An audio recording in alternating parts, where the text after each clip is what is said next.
신약성경 요한일서 3장 1절부터 10절까지 말씀입니다. 신약성경 요한일서 3장 1절부터 10절까지 말씀입니다.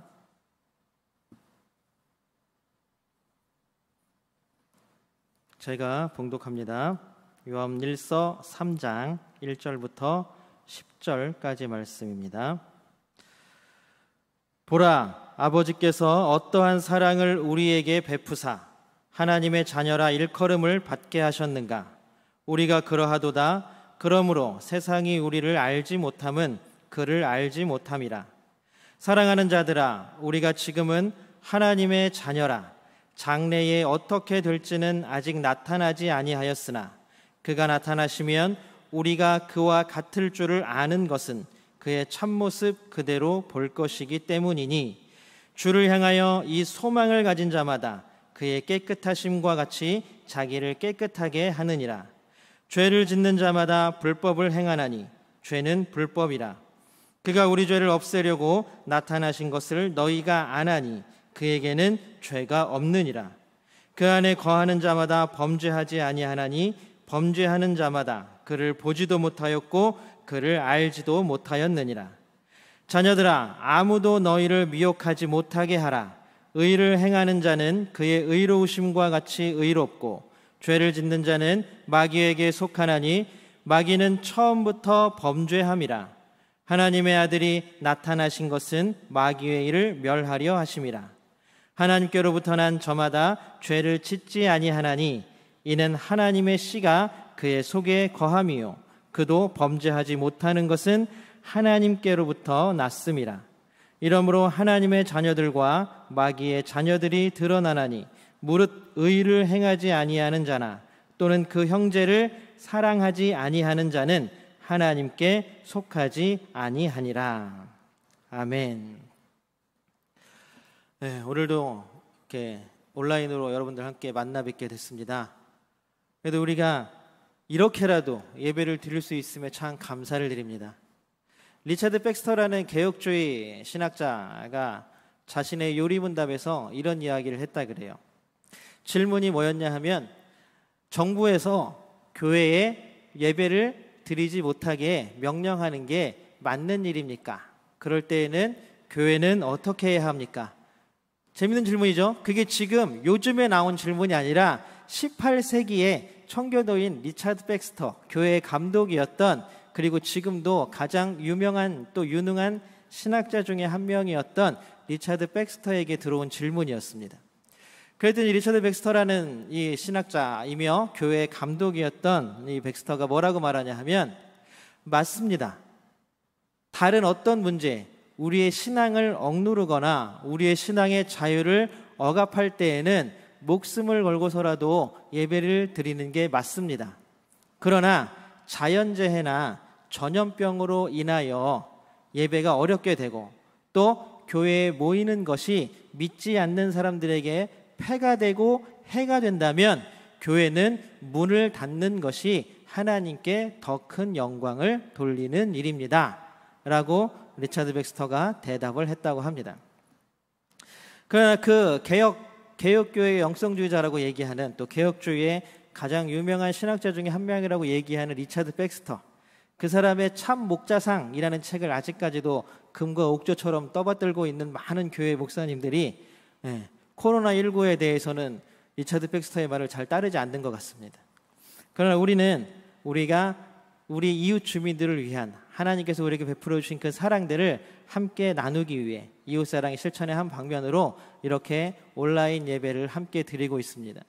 많이 아쉽고 많이 또 보지 못해서 좀 마음이 그렇지만 조금만 더 참으시면 하나님께서 더 큰 은혜를 우리 가운데 부어주실 줄로 믿습니다. 우리 그냥 지나갈 수는 없죠. 그래도 오랜만에 또 온라인으로라도 만났으니까 우리 함께 인사 나눌까요? 우리 같이 예배드리는 모든 가족들과 또 우리 화면으로라도 또 얼굴을 함께 보지 못하지만 우리 함께 예배드리는 우리 모든 선현교회 식구들에게 인사를 건넵시다. 같이 인사합니다. 사랑하고 축복합니다. 네, 우리 모든 선현교회 식구들이 하나님 안에서 크신 은혜 가운데 오늘 임재하시는 하나님을 만나고 예배가 마치는 귀한 예배 시간이 되기를 주님의 이름으로 축복합니다. 우리 또 그냥 있을 수 없죠. 또 인사 나눴으니까 하나님께 우리의 믿음의 고백을 함께 올려드리도록 하겠습니다. 우리 두 손을 번쩍 들고 우리의 믿음의 고백 하나님께 올려드립니다. 하나님 좋습니다. 감사합니다. 사랑합니다. 하나님이 하시면 무엇이든지 다 이루어집니다. 하나님 좋습니다. 감사합니다. 사랑합니다. 하나님이 하시면 무엇이든지 다 이루어집니다. 아멘. 하나님께 영광의 박수 올려드립니다. 우리가 하나님께 기도하는 모든 것들이 하나님의 뜻대로, 하나님의 계획하심대로 이루어지기를 주님의 이름으로 축복합니다. 여러분들 큰 바위 얼굴이라는 책을 읽어보신 적이 있으신가요? 제가 어렸을 때 고등학교 다닐 때 문학책에, 중학교 때인가요? 언제 책에도 교과서에도 실렸던 이야기입니다. 이 큰 바위 얼굴을 쓴 작가는 누구냐 하면 나다날 호손이라는 작가인데, 우리에게는 큰 바위 얼굴보다 더 잘 알려진 주홍글 씨라는 소설을 쓴 작가이기도 합니다. 높은 산에 둘러싸여 있는 계곡의 한 마을에 어니스트라는 사람이 살았습니다. 이 어니스트는 어렸을 때부터 그 마을에 전해 내려오는 전설을 어머니나 동네 사람들한테 듣고 자랐어요. 이 마을 입구, 그러니까 계곡 입구에 가면 저 높은 산에 마치 사람의 얼굴과 닮은 큰 바위가 있는데, 마치 마을을 이렇게 내려다보면서 지켜주는 것 같은 그런 큰 바위 얼굴에 얽힌 전설입니다. 언젠가는 이 마을 출신의 사람이 큰 인물이 되어서 나타날 터인데, 그 큰 인물의 얼굴은 저 산의 꼭대기에 있는 큰 바위 얼굴을 닮은 얼굴이다 라는 전설이 전해 내려왔습니다. 어니스트라는 이 소녀는 어렸을 때부터 그 전설을 계속 들었어요. 그러니까 이 어린 마음에 또 자라나면서 그 마음을 잃지 아니하고 이 큰 바위 얼굴을 닮은 사람이 나타나기를, 또 자기가 그 사람을 만날 수 있기를 계속 기다렸습니다. 근데 어느 날 이 마을에서 정말 크게 된 위인이 이제 마을로 돌아온다는 거예요. 누구난가 봤더니 이 나라에서 가장 돈을 많이 벌었던 게리 골드버그라는 사람이 들어온다는 거예요. 마음이 설렜습니다. 모든 마을 사람들이 맞아야 저 사람이 아마 큰 바위 얼굴을 닮은 사람일 거야 기다렸습니다. 그 사람이 그 마을로 이제 고향으로 내려오는 거죠. 나이가 들어서 모든 사업을 정리하고 고향으로 내려오는 그 얼굴을 보았을 때, 지나가는 거지에게조차 동전 한 입 주지 않는 그 거부, 그 부자의 모습을 보았을 때, 어니스트는 그 사람의 얼굴에서 탐욕스러운 욕심, 탐욕을 보았을 뿐입니다. 그 사람의 얼굴은 전혀 큰 바위 얼굴을 닮은 얼굴이 아니었습니다. 그리고 또 세월이 지나가서 이제 남북전쟁을 승리로 이끌었던 장군이 은퇴하여서 이제 이 마을로 온다는 거예요. 이 마을 출신인데 마을 사람들이 또 기다렸습니다. 왜? 저 사람이 진짜 큰 바위 얼굴일 거야. 큰 바위 얼굴을 닮은 사람일 거야. 근데 그 장군이 들어왔습니다. 그러나 그의 얼굴은 이제 모든 것에 대해서 초연하고 또 모든 일들을 마치 귀찮아하는 듯한, 이미 모든 일에 지쳐버린 힘없는 노인의 얼굴을 하고 있었습니다. 마을에서 무슨 일이 벌어지든, 마을에서 어떤 일이 벌어지든 의욕도 없고 관심도 없는 그런 사람의 얼굴이었습니다. 그리고 이제 드디어 앞에 두 사람보다 더 위대한 인물이 나왔습니다. 이 동네에서 살던 사람이 미국의 대통령 후보가 된 것입니다. 이 대통령 후보가 되어서 이제 이 마을에 온다는 거예요. 인사하러. 그리고 쫓아갔습니다. 어니스트도 마을 사람들도 기대를 많이 했습니다. 그러나 그의 얼굴에 나타나 있는 그 얼굴은 큰 바위 얼굴을 닮은 얼굴이 아니라 마치 웃는 삐에로 가면을 쓴 표정 없는 얼굴일 뿐이었습니다. 어니스트는 참 많이 실망했습니다. 실망했음에도 불구하고 계속해서 큰 바위 얼굴을 닮은 사람을 만나보기를 계속해서 기다렸습니다. 그러면서 이 어니스트도 늙어가기 시작했습니다. 그런데 이 어니스트는 굉장히 지혜로운 사람이었습니다. 그래서 이 마을에서 많은 사람들이 어니스트에게 조언을 구하고 도움을 받았습니다. 그리고 또 어니스트는 굉장히 친절한 사람이었습니다. 다른 사람의 어려움을 그냥 두고 보지 못하고 항상 자기 일처럼 돕는 사람이었습니다. 그래서 이 어니스트의 소문이 멀리 퍼져나기 시작했고, 아주 먼 곳에서도 어니스트에게 조언을 받기 위해, 도움을 받기 위해 어니스트를 찾아오게 되었습니다. 그러던 어느 날 미국에서 한 천재 시인이라고 불리우는 이 시인이 어니스트라는 이름을 듣고 책을 쓰고 싶어서 어니스트를 찾아왔어요. 당신의 삶에 대해서 막 얘기를 하는데, 이 어니스트는 자기 얘기를 하는 게 아니라 갑자기 산 꼭대기에 있는 큰 바위 얼굴 이야기를 하는 거예요. 자기는 저 큰 바위 얼굴을 닮은 사람을 죽기 전까지 한번 만나보는 게 소원입니다. 큰 바위 얼굴에는 도대체 당신이 기대하는 게 뭐가 있습니까? 라고 말했더니 자애로움, 자비, 사랑, 넉넉함, 초연함. 저 큰 바위 얼굴은 넉넉히 모든 것을 품을 수 있는 그 마음을 가진 사람일 것입니다. 그래서 그 천재 시인이 무심코 이렇게 산 꼭대기에 있는 큰 바위 얼굴을 바라봤어요. 그랬더니 그 시인이 딱 봤을 때, 저 큰 바위 얼굴은 바로 당신을 닮았습니다. 누구요? 어니스트를 닮았습니다. 그랬더니 그 주변에 함께 이야기를 나누는 사람들도 큰 바위 얼굴과 어니스트의 얼굴을 번갈아 바라보면서, 맞네, 저 큰 바위 얼굴이 여기 있는 어니스트 씨를 닮았네 라고 말하는 장면에서 끝이 납니다. 어릴 때부터 자신이 동경하던 큰 바위 얼굴 보고 자랐습니다. 큰 바위 얼굴이 보이는, 자기가 또 그 바위 얼굴에서 느끼는 그 모든 성품을 닮아가려고 애쓴 어니스트였습니다. 그러나 자신은 그렇게 위대한 사람이 아니라고 생각하면서 그 위대한 사람이 나타나기를, 그 전설이 이루어지기를 기다렸습니다. 기다리고 기다리는 시간 동안 그 큰 바위 얼굴을 가장 많이 닮은 사람은 바로 어니스트가 되어 있었다라는 것입니다. 참 재밌는 소설입니다. 큰 바위 얼굴을 닮은 어니스트. 이 소설가 호선이라는 사람은 큰 바위 얼굴을 하나님의, 그리고 이 어니스트를 하나님을 닮기로 노력하는 우리의 교회를 하나님께 예배드리는 성도들의 비유해서 이 작품을 썼다라고 이야기를 합니다. 여러분 어떠십니까? 여러분들 모두 각자가 어니스트와 같이 하나님을 닮고자 하는 마음이 다들 있으십니까? 오늘 우리에게 주어진 본문 1절을 우리 화면에 나오는 대로 세 번역으로 한번 읽어보도록 하겠습니다. 같이 읽겠습니다. 시작. 아버지께서 우리에게 얼마나 큰 사랑을 베푸셨는지를 생각해 보십시오. 하나님은 우리를 사랑하십니다. 이것은 진리입니다. 하나님은 우리를 너무나 사랑하십니다. 요한일서의 이 저자, 우리가 편의상 오늘 요한이라고 부를 텐데요, 요한일서의 이 저자는 하나님께 받은 사랑을 기억하라라고 말하고 있습니다. 그럼 하나님의 사랑, 우리에게 하나님께서 주신 사랑은 어떤 사랑입니까? 바로 조건 없는 절대적인 사랑입니다. 우리를 너무나 사랑하셔서 자신의 생명까지도 내어주신 사랑이 바로 하나님의 사랑입니다. 거기에 어디 트릭이 있고 어떤 계산이 있겠습니까? 하나님은 자신의 목숨까지도 아낌없이 내어주실 만큼 우리를 사랑하셨습니다. 그런데 우리는 어떤가요? 성경의 66권에 제일 앞에 있는 책이 창세기입니다. 그 창세기의 1장에서 이 세상이 창조된 이야기를 시작합니다. 사람을 만든 이야기를 시작합니다. 그러면 하나님께서 좋았더라라고 말씀하십니다. 사랑한다는 말하고 비슷한 말이죠.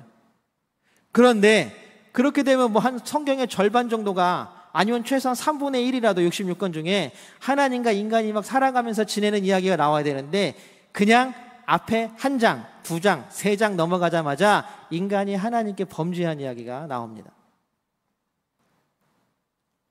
그리고 하나님과 인간의 관계가 틀어진 이야기가 아예 창세기 첫 부분에 성경의 맨 처음에 나오고 있습니다.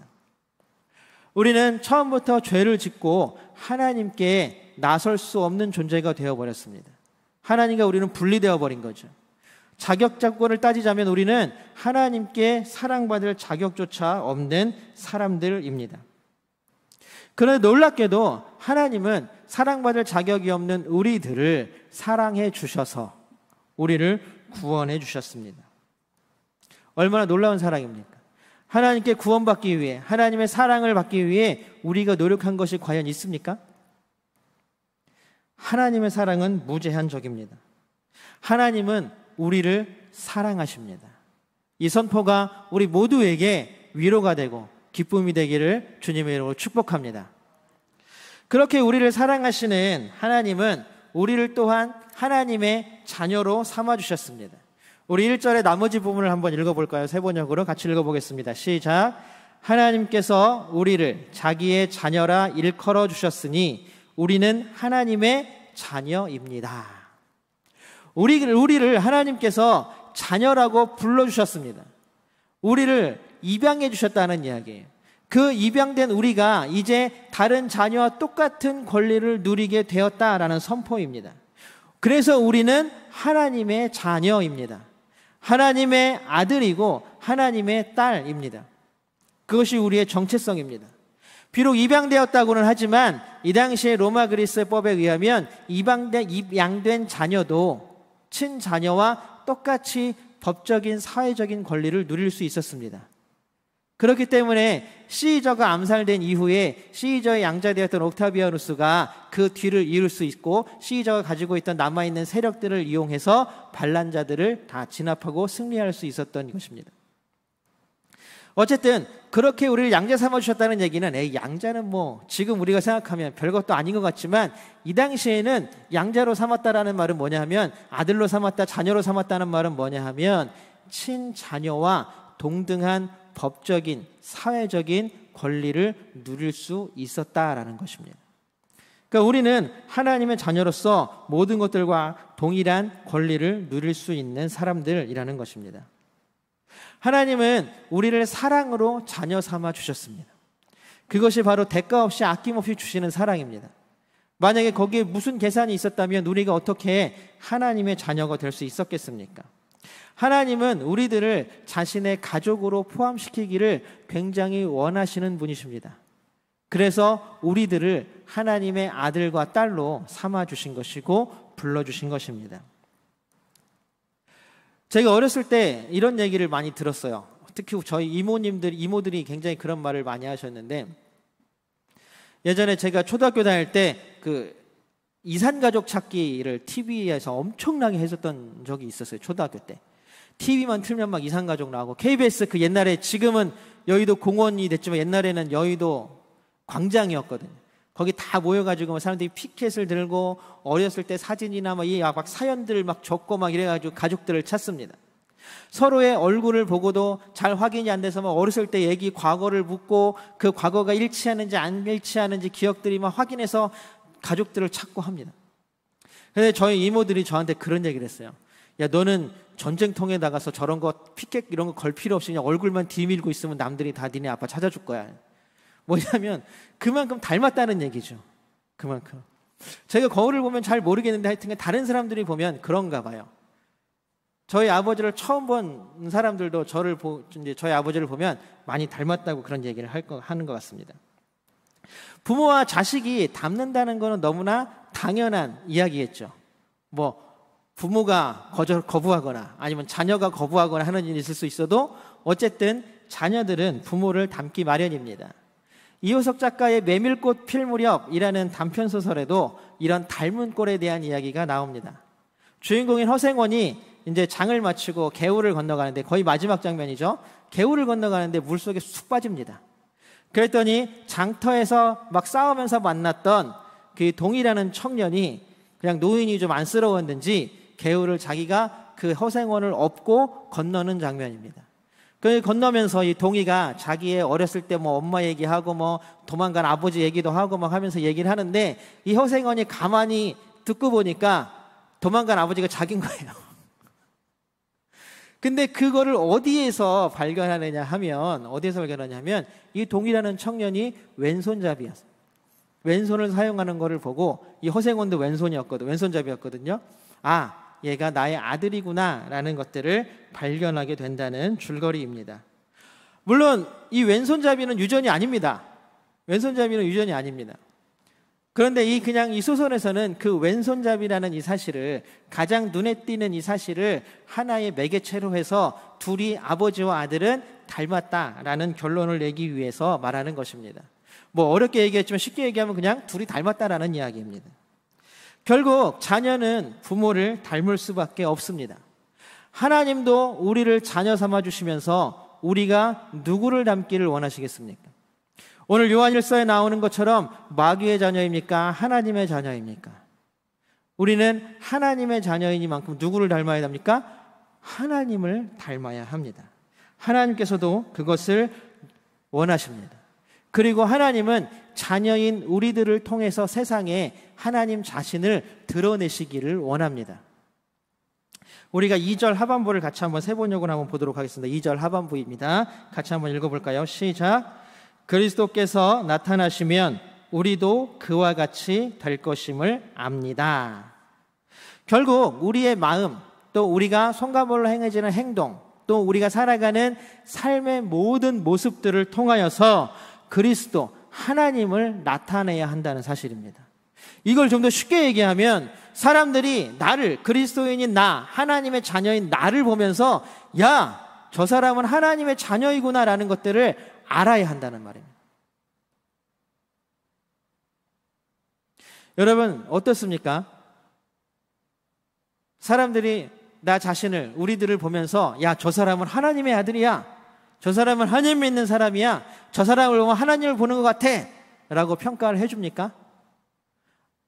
아니면 20년 지난 친구가 어느 날 갑자기 야, 너 교회 다녔어? 몰랐어. 이런 평가를 받고 살아가십니까? 결국 우리는 우리의 삶을 통해서, 우리의 모습을 통해서 하나님 닮은 우리의 마음과 행동을 통해서 하나님을 드러내는 사람이 되어야 합니다. 또 그렇게 그런 소망을 가지고 살아가는 사람들이 되어야 합니다. 그러면 이런 소망을 가지고 살아가는 사람들은 어떻게 살아가는 사람들일까요? 오늘 우리가 읽지는 않겠지만 3절에 보면 뭐라고 표현되어 있냐 하면 자신을 깨끗하게 닦아야 한다라고 말합니다.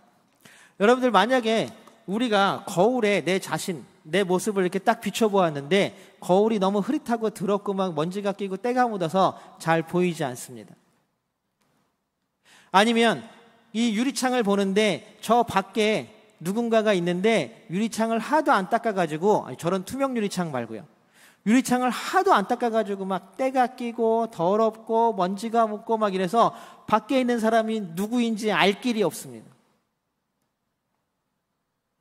우리는 우리의 마음, 우리를 드러내는, 예수 그리스도를 드러내는 우리의 마음의 유리창 거울을 잘 깨끗이 닦는 사람들이 되어야 합니다. 그래야 우리를 통해서 사람들이 하나님을 볼 수 있고 예수님을 볼 수 있는 것입니다. 그러나 사실 우리의 삶이 그렇게만은 녹록하지는 않은 것 같습니다. 그게 문제죠. 때때마다 죄가 막 마음속에 차오릅니다.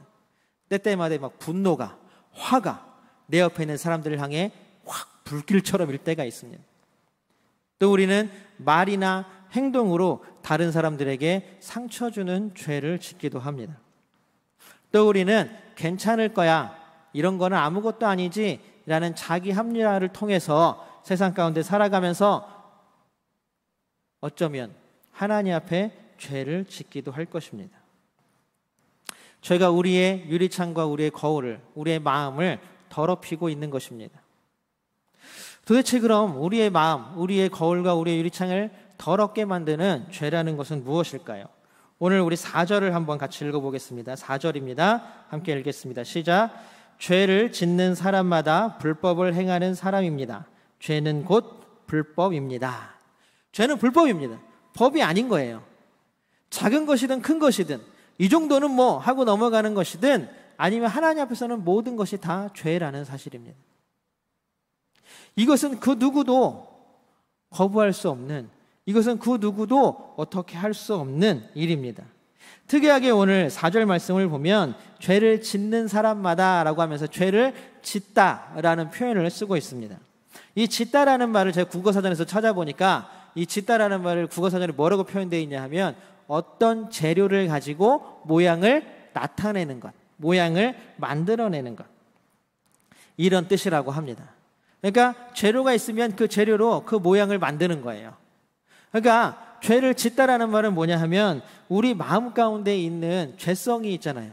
그 죄성을 모양대로 만들어서 드러내는 걸 말하는 것입니다.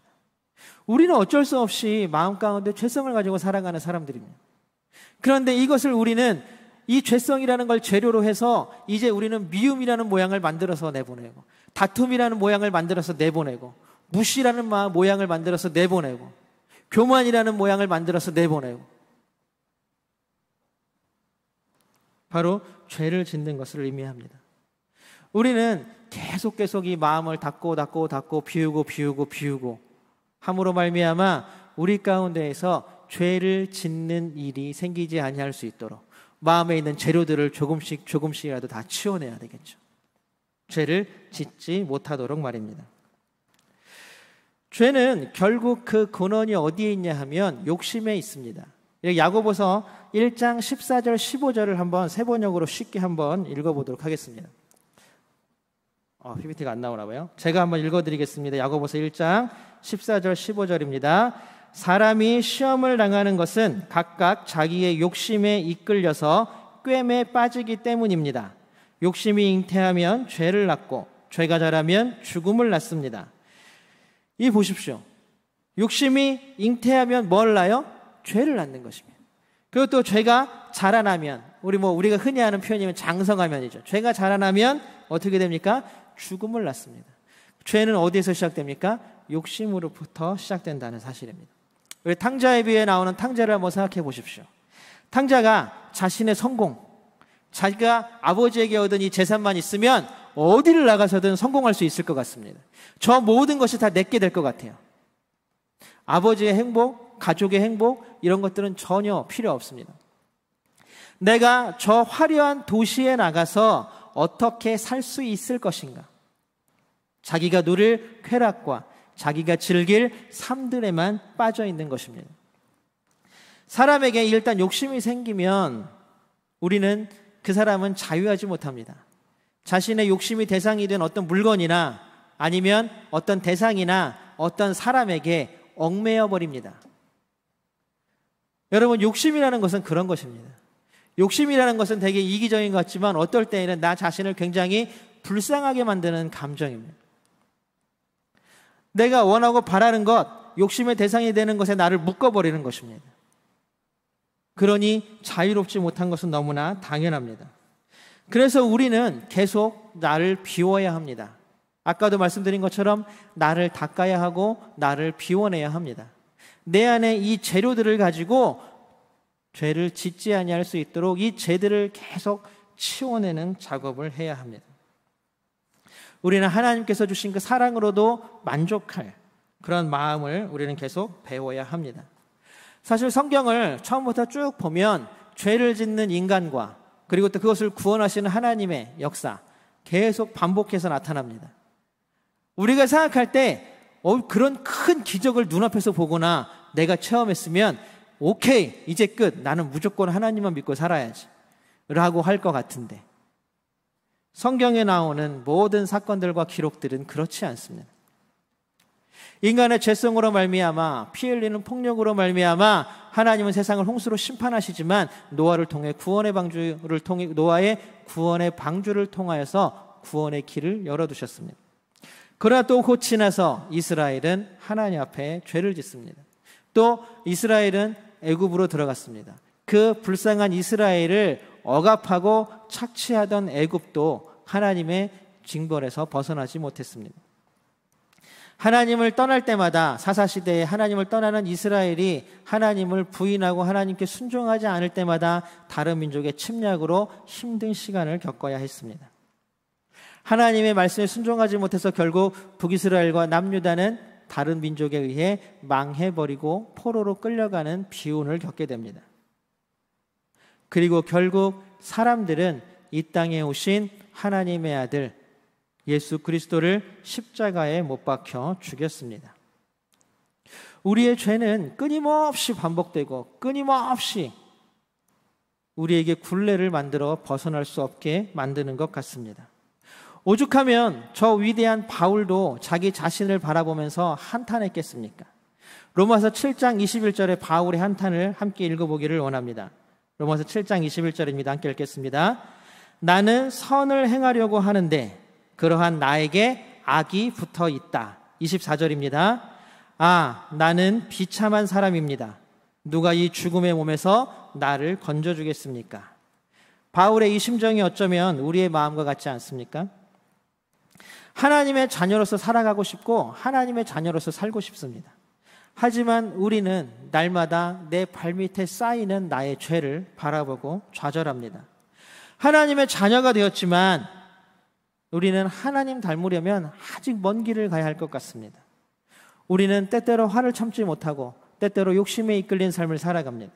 심지어는 우리는 믿는 사람들의 공동체라는 교회에 와서조차 말을 바르게 하지 못하고 행동을 다른 사람들에게 상처 주는 행동을 하지는 않는지, 우리의 행동과 말들이 주님 닮은 행동과 말인지, 나의 행동과 말에 그 상대방을 향한 사랑과 은혜와 기쁨과 즐거움이 담겨 있는지, 이런 생각을 할 때마다 하나님 믿는 사람으로서 점점 우울해지죠. 그건 아마 모든 사람들이 다 마찬가지일 것입니다. 그러나 하나님 보시기에 우리는 하나님의 자녀입니다. 아이들은 발달 단계에 따라서 뒤집고, 앉고, 일어서고, 걷고 하는 것들을 이제 하나씩 해냅니다. 그런 것처럼 우리도 항상 성장해야 합니다. 또 아이 발달한다는 것은, 또 성장한다는 것은 관계가 확대되는 것을 의미하기도 합니다. 아이가 낯을 가린다고 합니다. 낯을 가린다는 말이 뭐예요? 낯선 사람들은 보면 우는 거죠. 아무리 한 달 전에, 일주일 전에, 며칠 전에 할머니, 할아버지가 가장 비싼 뭘 사줬든지 안고 하루 종일 돌아다녔든지 상관없습니다. 2, 3일만 지나서 다시 보면 웁니다. 왜? 낯선 사람이니까요. 그런데 이 아이가 자라면 자랄수록 할머니, 할아버지를 알아보게 됩니다. 이제 고모, 삼촌, 이모 한 달, 두 달, 세 달, 1년에 한 번씩 보는 사람들도 기억하게 됩니다. 관계가 확대되는 것입니다. 신앙인도 마찬가지입니다. 하나님의 자녀로서 처음에는 우리는 아이의 신앙으로 앉고, 일어서고, 기고, 한 발 한 발 떼는 게 고작일 수도 있습니다. 그러나 우리는 점차 성장해야 합니다. 세월이 흘러가는데, 근데 문제는 성장하지 않는다는 게 있습니다. 세월이 흘러가는 데에도, 아직 교회를 10년, 20년 다녔는 데에도 아직까지 누워서 배고프면 응애응애 우는 게 다라면 이것도 참 갑갑한 일이죠. 우리는 계속해서 성장해야 됩니다. 그럼 그리스도인이 성장해야 하는 목표는 어떤 게 있을까요? 우리가 한번 10절을 같이 한번 읽어보겠습니다. 10절입니다. 같이 읽겠습니다. 의를 행하지 않는 사람과 자기 형제자매를 사랑하지 않는 사람은 누구나 하나님에게서 난 사람이 아닙니다. 이 이야기를 거꾸로 하면 결국 하나님의 자녀는 의를 행하는 사람이어야 하고 형제자매를 사랑해야 하는 사람입니다. 이것이 바로 하나님의 자녀입니다. 결국 어디로 다시 돌아왔습니까? 사랑으로 돌아왔습니다. 오늘 우리는 자신의 힘으로 사랑할 수 없다는 것을 너무나 뼈저리게 느낍니다. 내가 내 스스로 사랑을 만들어내서 사랑할 수 있습니까? 없습니다. 그것은 우리가 다른 사람을 사랑한다고 얘기했을 때 우리가 만들어낸 사랑은 유효기간이 있습니다. 시간이 있습니다. 조건이 있습니다. 그러나 그 사랑은 하나님이 원하시는 사랑이 아닙니다. 우리는 우리를 사랑하신 하나님의 그 사랑을 우리 마음 가운데 먼저 채우는 것이 제1번 우리가 해야 할 일입니다. 요한일서의 저자인 오늘 요한도 이것을 너무나 잘 알고 있었습니다. 그래서 이 요한일서의 저자는 오늘 본문 2절에서 사람들, 교인들을, 형제 자매들을 어떻게 부르냐 하면 2절을 한번 볼까요? 어떻게 부르나? 제가 한번 불러보겠습니다. 사랑하는 자들아 라고 부릅니다. 여기 2절에 쓰인 이 사랑이라는 단어는 헬라어로 아가페라는 단어가 사용되었습니다. 이 아가페도 사랑이라는 뜻인데 이 아가페는 사랑을 나타낼 때 하나님의 사랑을 표현할 때 아가페라는 단어를 사용합니다. 무슨 얘기냐 하면 이거는 신적인 사랑입니다. 하나님이 우리에게 주시는 사랑입니다. 하나님이 우리에게 주시는 사랑은 무엇입니까? 반복해서 얘기하지만 자신의 목숨까지도 내어줄 정도로 사랑하시는 그 사랑입니다. 지금 요한일서의 이 저자는 하나님께서 주시는 그 아가페 사랑이 자기 마음에 가득 차 있고 하나님께서 주신 그 사랑으로 너희들을 사랑한다. 그래서 사랑하는 자들아 라고 부르고 계신 것입니다.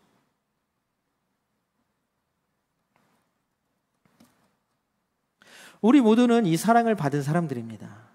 그러면 요한일서의 저자처럼 우리도 사람들을 향하여서, 우리 지금 옆에 있는 사람들을 향하여서, 우리 가족들을 향하여서, 우리 성도들을 향하여서, 우리의 직장, 우리의 사업장, 또 우리와 함께 잇대어 살아가는 모든 이웃들을 향하여서 아가페, 하나님의 사랑으로 사랑합니다 라는 고백을 해야 하는 것입니다. 사랑하는 선영교회 성도 여러분, 우리는 하나님께 사랑받은 존재입니다. 그 사랑으로 우리는 하나님께서 자녀로 불러주셨습니다. 그러면 우리는 하나님을 닮은 존재가 되어야 합니다. 하나님을 닮은 존재는 어떤 존재입니까? 하나님의 사랑을 마음 가운데 채워서 그 사랑을 나누고 베푸는 사람입니다. 조건 없는 사랑, 상황에 얽매이지 않는 사랑. 하나님 사랑을 우리 온몸 가운데, 온 마음 가운데, 온 삶 가운데 채우는 우리 모두가 되기를 주님의 이름으로 축복합니다. 그러기 위해서 우리는 기도에 집중해야 하고 하나님의 주시는 말씀에 집중해야 합니다. 그것들로 우리 마음을 채우고 채워 하나님의 사랑이 나를 통하여, 우리를 통하여 온갖 곳으로 흘러가는 놀라운 일들이 우리 삶 가운데 나타나기를 주님의 이름으로 축복합니다. 함께 기도하겠습니다. 사랑의 하나님, 감사합니다. 날마다 우리와 함께 하시는 하나님, 놀라운 하나님의 사랑이 우리 가운데 넘쳐나게 하여 주시옵소서. 주시는 그 사랑과 그 은혜가 우리를 통하여 우리가 만나는, 또 우리와 잇대어 살아가는 모든 사람들에게 흘러가게 하여 주시옵시고, 우리가 우리의 마음을 열어, 우리의 손을 열어 하나님의 그 사랑과 은혜를 온전히 흘려보낼 수 있는 귀한 사랑의 존재로 성장해 나갈 수 있도록 하나님 축복하여 주시옵소서. 그래서 하나님, 세상의 모든 사람들이 우리 선년교회 모든 성도들을 보고 하나님의 사람, 하나님의 자녀, 또 더 나아가서 우리를 사랑하시는, 그들을 사랑하시는 하나님을 바라볼 수 있는 데까지 나아갈 수 있도록 하나님 축복하여 주시옵소서. 어렵고 힘든 삶을 살아가는 모든 이들에게 하나님 축복하여 주시고 도와주시고 건져주시고, 우리가 정말로 하나님의 사랑을 잊고 살아가는 존재임을 다시 한번 깨달아 알 수 있도록 하나님 도와주시옵소서. 모든 일들이 하나님께로부터 옴을 고백하오며 언제나 도우시고 함께하시며 지키시는 임마누엘 예수 그리스도의 이름으로 간절히 기도드리옵나이다. 아멘.